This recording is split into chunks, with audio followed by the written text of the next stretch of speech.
A very good afternoon to you. Welcome to the news update at 12 on Dominion Television. I am Pat Aito. The federal government has rejected former Vice President Atiku Abubakar's proposal to restore fuel subsidy, warning it could worsen Nigeria's fiscal challenges and reverse economic reforms. The Minister of Information, Mohammed Idris, said subsidy removal generated 15.8 trillion naira in resources for the federal, state and local governments between June 2023 and December 2025. He warned that restoring the subsidy could revive fuel scarcity, increase government borrowing and discourage investors. Atiku, however, said his proposal involves a targeted and transparent subsidy scheme alongside increased domestic refining and measures to protect households. Meanwhile, reactions have trailed former Vice President Atiku Abubakar's pledge to restore fuel subsidy if elected president in 2027, with Nigerians divided over the feasibility and impacts of the proposal. Our correspondent, Damilola Daudu, has more. Former Vice President Atiku Abubakar's proposal to restore fuel subsidy if elected president in 2027 has reopened the long-running debate over Nigeria's fuel subsidy policy, over whether the policy will ease hardship or renew the financial burden behind its removal. It is against this backdrop that the Nigerian president, Nigerian Union of Petroleum and Natural Gas Workers, NUPENG, Otumba Salmon Akoni Oladiti, says promises to restore subsidy should be backed by a clear funding plan rather than what it described as empty political promises. You see, gone are the days that somebody will use a sugar-coated mouth to talk to us, to promise empty promise. The first question Nigeria has to ask is Atiku, that he said he will return subsidy, return to subsidy regime. The first question is that how do you want to finance it? Where is it going to get the money? Like one of my explanations when we pay courtesy visit to the president, that between Lagos and Ibadan before, I am very happy that you are living in the southwest here. It takes like 5-6 hours before you travel to Lagos from Ibadan, or you are coming from Ibadan to Lagos. And that's the time they are throwing everything along the highway. There's no security.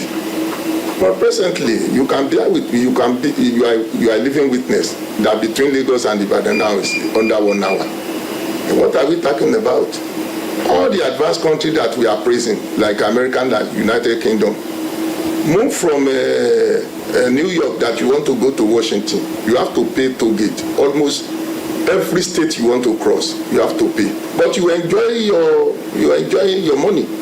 Meanwhile, Nigerians expressed mixed views on the proposal, with some supporting a return to subsidy, while others highlighted the hardship associated with its removal. Some Nigerians argued that subsidy removal has worsened economic hardship, with rising fuel and transportation costs squeezing household incomes, while government palliatives remain inadequate and unsustainable to address the impact. Others faulted Atiku Abubakar's change of position from supporting subsidy removal in 2023 and questioned the visibility of restoring subsidy, citing corruption and weak institutions. For background, in 2023, he said if he became the president, he would remove subsidy. And this time around, he's changing. So for me, is really not so stable a person for me. If you say something and now you're changing it, your stability is questionable. Now that's on the part of the person of Atiku. Now on the issue of subsidy remover, I don't know what it has done for us actually. We don't know if there are blessings, we don't know, but ordinarily if you observe the people and the atmosphere, there seems not to be any visible blessing in the remover.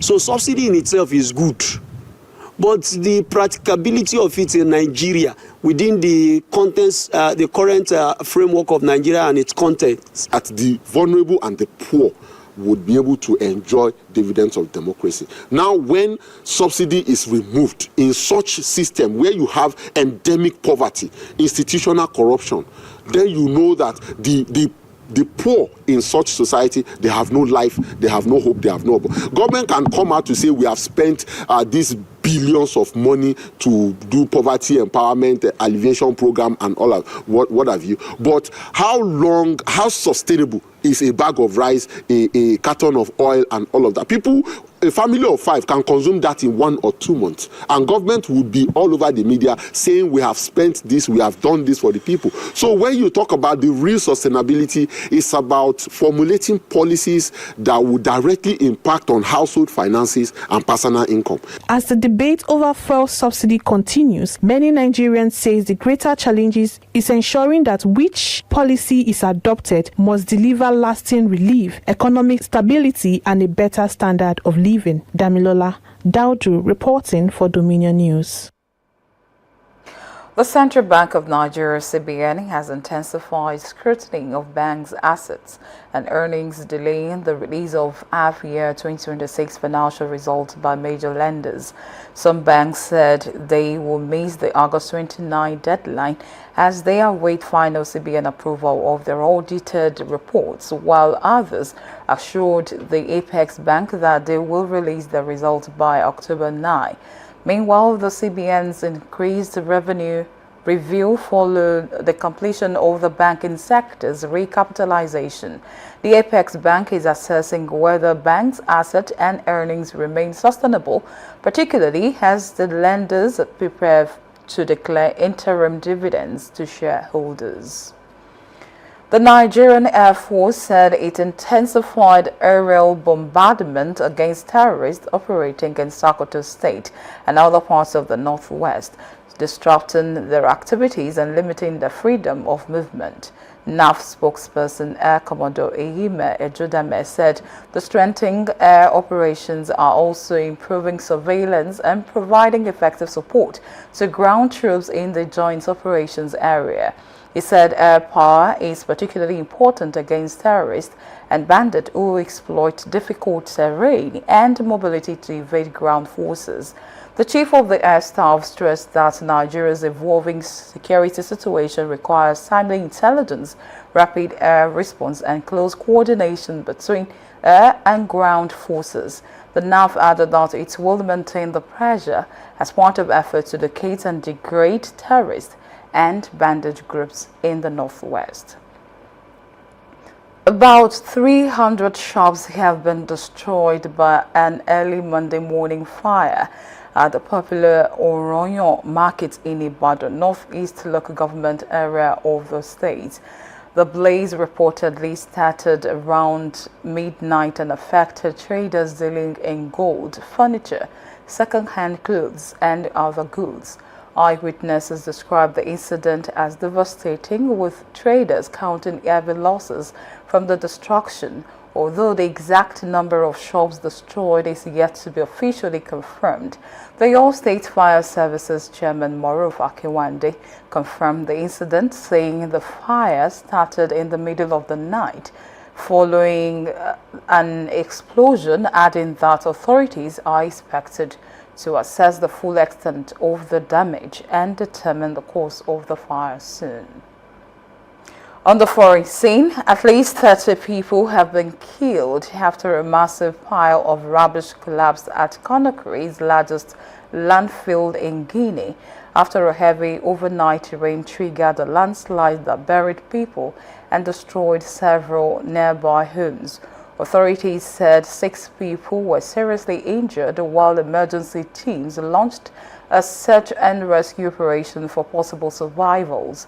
Eyewitnesses said residents rushed to the site to help, but sections of the unstable waste continued to collapse, making rescue efforts dangerous. The landfill has now been closed, with residents in the surrounding area ordered to leave.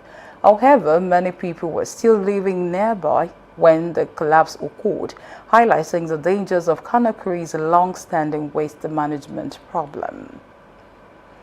A newly formed pro-government party in Kazakhstan, Adilet, has won just over 71% of the vote in Sunday's parliamentary election, according to the Electoral Commission. 4 other parties also secured seats in parliament, including the pro-business Republika and actual parties, the center-left nationwide Social Democratic Party, and the rural-focused Ayul Party. Although the 4 other parties are formally outside the ruling bloc, they are broadly viewed as supportive of Tokayev government. The election result therefore points to continued political dominance by the president and his allies in Kazakhstan's parliament. Iran has warned that it will consider any country supporting new U.S. economic measures against Tehran as an act of war. The Supreme National Security Council Chief Mohsen Rezai also warned that Iran will retaliate against any U.S. action, including by targeting alternative oil shipping route from the Persian Gulf. Meanwhile, diplomatic efforts to revive stalled talks are continuing. Pakistan's army chief is expected to visit Iran as mediators seek a way forward, while the Iranian President Masoud Pezeshkian has defended a memorandum of understanding with the United States as the best option for resolving the conflict. And from the world of sport, Nigeria international Samuel Chukwueze has made an impressive start to the new Serie A season, earning Man of the Match honors as AC Milan defeated Torino 2-1 away from home.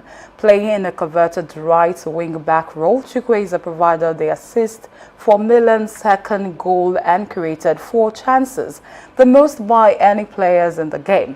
The performance is an encouraging start for Chukwueze under new Milan coach Ruben Amorim. Meanwhile, Nigeria's striker Akko Adams had a less positive Serie A debut at Venezia, lost 2-0 at home to Lecce, with the forward playing the full 90 minutes. Chukwueze will now look to build on impressive display when Milan face Adams Venezia in the next league game at San Siro. You can visit our website on www.dominion.org.ng to watch us live and interact with us. Follow us on all of our social media platforms: Facebook, Instagram, TikTok, YouTube, and LinkedIn at Dominion Broadcast, and on X at Dominion Cast.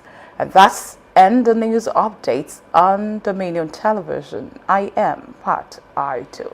Thank you so much for watching. Good afternoon.